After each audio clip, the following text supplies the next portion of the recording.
आज लाला को उठायो और गोपी की गोद में दे दियो। देखिए भगवान किसी की गोद में ऐसे नहीं जाते हैं। भगवान तो सबके परम पिता परमात्मा है, लेकिन कभी कभी ऐसा मौका आ जाता है कि भगवान को पिता बनकर के, जैसे कल आप लोगों ने देखा वसुदेव महाराज कैसे लेकर के गए थे, तो वसुदेव महाराज भगवान के पिता बन गए। तो ये मौका बड़े ही भाग्य उदय होते हैं, तब जाकर के मिलता है कि भगवान किसी की गोद में आए। गोपी गई, तीनों गोपियां कहने लगी कहीं हमसे ज्यादा तो मैया यशोदा ने ना दिया है, जरा गोपी को जरा बुला तो, इसे पूछ तो लो, ए सखी जरा इधर तो आ, मैया ने तुमको का दियो है। गोपी कहने लगी मोको तो मणि मिली है, मणि। अच्छा तो मणि कहाँ है? कहने लगी मैं दिखा नहीं पाऊंगी। क्यों? दिखा इसलिए नहीं पाऊंगी क्योंकि वो मणि मेरे हृदय में विराजमान है। ऐसी कौन सी मणि है? अरे सखियों, तुम तो चांदी सोना लेकर के चली आई, लेकिन आज जिसके दर्शन करने के लिए मैं गई थी उसी को अपनी गोद में खिला करके आई हूँ। अब गोपियों की बात समझ में आ गई, अपना अपना थार लेकर के पहुंच गई, नौलखा हार लेकर के पहुंच गई। अरे मैया ये चांदी सोना वापस ले ले, बस एक बार मोको कन्हैया को दे दे गोद में खिलाने के लिए। तब मैया ने कहो कि ये मौका तुमने खो दिया। आज कथा को कितने दिन हो गए?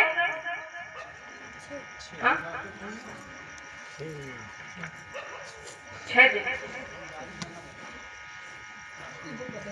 संगीतमयी कथा की आज 5वें दिन हुए हैं और वैसे 6 दिन हो गए हैं।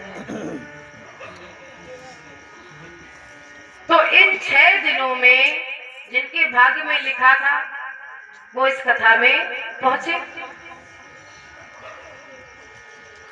देखिए ये भी एक दुर्भाग्य है, आप गांव में रहकर के यहाँ नहीं आ पाए और बड़ी दूर से कहा गया है कि राधे रातों में राधे टूट जाते हैं, जिन्हें कान्हा बुलाते हैं वही दरबार जाते हैं।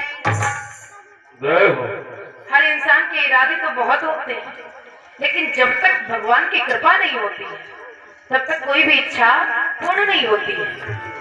यहाँ पर वही व्यक्ति आएगा जिसको भगवान स्वयं बुलाते हैं। सबके ऊपर ऐसी कृपा नहीं होती है भगवान की।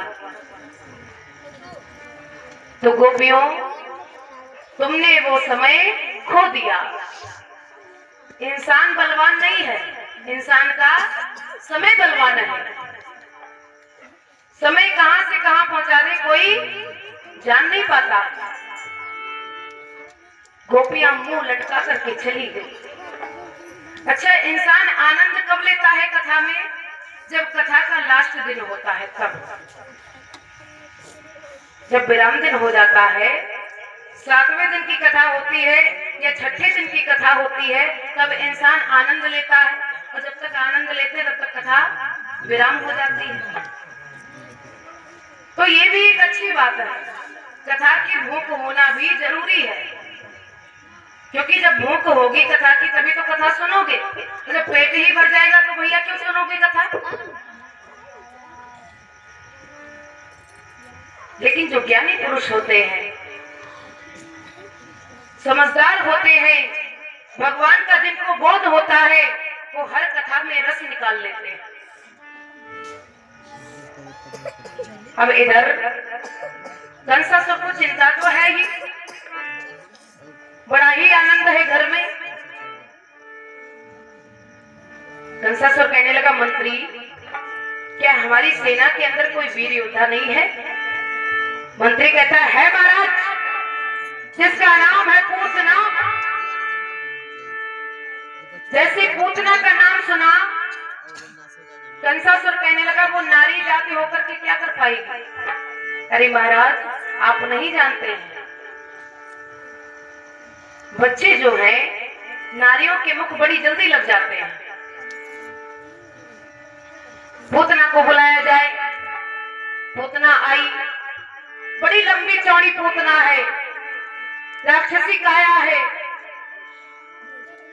पूतना से कहा, जाओ बहन, गोकुल के अंदर 6 दिन का बालक जन्मा दिखाई दे, उसको मौत की घाट उतार दो जाता।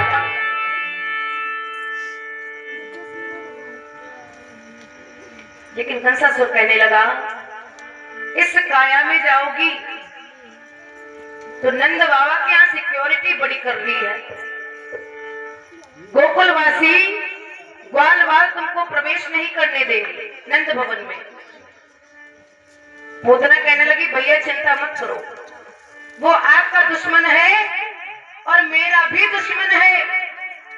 मैं भी अवसर ढूंढ रही थी कि कब मुझे अवसर मिले और अपने दुश्मन को मैं मौत की घाट उतारूं। पूतना ने अपने आंचलों में जहर लगा लिया।